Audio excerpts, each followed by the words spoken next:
Seluruh kader partai pimpinan Haritanu Sudibyo di seluruh daerah menuai hasil positif. Beragam program pro rakyat yang dilahirkan Partai Perindo mendapat tempat di hati masyarakat. Respon positif masyarakat terbukti dari hasil survei yang digelar Lembaga Survei Nasional atau LSN. Survei ini menunjukkan elektabilitas Partai Perindo yang terus meroket, mencapai angka 3,4%, mengungguli Partai Amanat Nasional 2,6% dan Partai Persatuan Pembangunan 1,9%. Sedangkan salah satu temuan yang paling menarik adalah elektabilitas Partai Perindo yang pelan tapi pasti terus merangkak naik mendekati ambang batas parlemen 4%. Partai Perindo akan terus mendekatkan diri dengan masyarakat melalui berbagai macam program pro rakyat, sehingga mampu merebut hati masyarakat untuk memenangkan pemilu 2024. Tim Liputan iNews melaporkan. Pemirsa, Ikatan Jurnalis Televisi Indonesia IJTI mendesak peninjauan kembali beberapa pasal dalam RKUHP sebelum disahkan. IJTI menilai pasal-pasal karet bisa memberangus kemerdekaan pers yang membuat publik tidak maksimal dalam mendapatkan informasi yang dibutuhkan.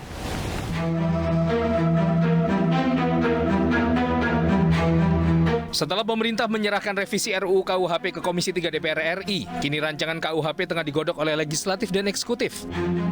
Namun berdasar pada draft final yang beredar, Ikatan Jurnalis Televisi IJTI melihat ada beberapa pasal yang berpotensi membelenggu kebebasan pers. Pasal itu antara lain terkait pidana pencemaran nama baik. Karenanya IJTI mendesak agar RKUHP dibahas lebih luas dengan melibatkan sebanyak mungkin pemangku kepentingan, termasuk melibatkan publik. Jadi kami IJTI memang melihat ada banyak pasal dalam RKUHP ini yang memang berpotensi untuk memberangus kemerdekaan pers. Yang sangat berbahaya adalah bila kemerdekaan pers itu terganggu, maka hak publik untuk mendapatkan informasi yang seluas-luasnya itu terganggu pula. Maka yang kami bela ini bukan lebih dari sekadar kemerdekaan pers, tapi juga membela supaya publik tetap mendapatkan hak-hak atas informasi yang beredar yang memang diperlukan oleh masyarakat.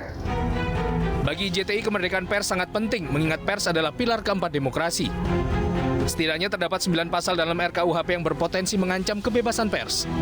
Di antaranya pasal 188 tentang pidana terhadap ideologi negara, pasal penyerangan kehormatan presiden dan wakil presiden, pasal penghinaan pemerintah yang sah, pasal penyebaran berita bohong, gangguan proses peradilan hingga pasal pencemaran nama baik.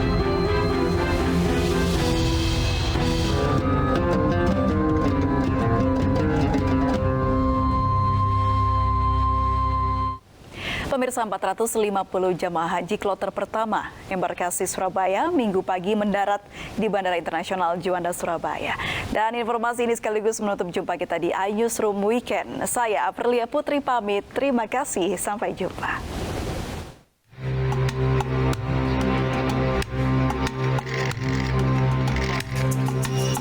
Setelah sempat tertunda selama 45 menit, 450 jamaah haji kloter pertama debarkasi Surabaya Minggu pagi mendarat di Bandara Internasional Juanda, Sidoarjo, Jawa Timur.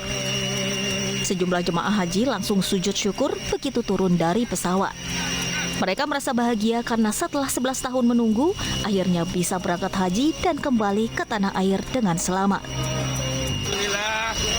Alhamdulillah senang sudah bisa berhaji, sudah bisa pulang kembali ke tanah air. Berapa tahun, Pak? Nunggu berapa tahun, Pak, dulu, Pak? 11 tahun, Pak. Berapa? 11 tahun. 11 tahun baru berangkat sekarang, Pak, ya? Alhamdulillah. Sama, Pak. Di antara ratusan haji yang tiba kembali di tanah air, seorang jemaah haji asal Tuban terpaksa dievakuasi petugas ke rumah sakit. Hal ini disebabkan ia mengalami sesak nafas saat turun dari pesawat. Belum diketahui penyebab korban mengalami sesak nafas saat mendarat di Bandara Juanda. Selanjutnya, seluruh jamaah haji yang baru datang ini akan menjalani tes antigen di Asrama Haji Sukolilo, Surabaya. Jika diketahui ada yang positif COVID-19, maka jamaah yang bersangkutan akan langsung menjalani karantina di tempat yang telah disediakan.